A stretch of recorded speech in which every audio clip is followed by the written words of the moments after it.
Hello လာစားနေညီမြတဲ့ကြက်ဦးလေးတုံးပြီးတော့အာဟာရလောက်စားကြမယ်အာဟာရကိုအပြင်မှာဝယ်စားလဲလွယ်လွယ်ဝယ်စားလို့ရတယ်ဆိုပေမဲ့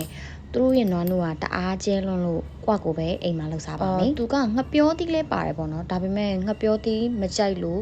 မထဲတော့ဘူးအိမ်မှာရှိရဲ့ပမုံလေးရဲ့ကိုဝင်ငွေနဲ့တင့်တော်တဲ့ကြက်ဦးသီးသီးလေးကိုမကြက်ကြက်လေးပြုတ်ထားပါတယ်ပြီးရင်တော့နွားနို့ကငွေစင်မင်းတုံးထားတယ်အဲ့ဒါလေးကိုလောင်းထည့်လိုက်ပြီးတော့နွေရာသီမှာအေးအေးလေးတောက်လိုက်ရုံပဲပေါ့နော်နွားနို့ကတကယ်လို့မအေးခဲ့ဘူးခုမှကြိုထားတာမျိုးဆိုလို့ရှိရင်တော့ရေခဲထက်တောက်မှာပေါ့နော်အားလည်းရှိအားရင်လည်းပြည့်တယ်နေမကောင်းဆိုလို့ရှိရင်ဒါမျိုးလေးလောက်စားလို့ရှိရင်အားချက်ချင်းပြည့်သွားမှာနော်အဲ့လိုလေးလောက်စားကြည့်ပါ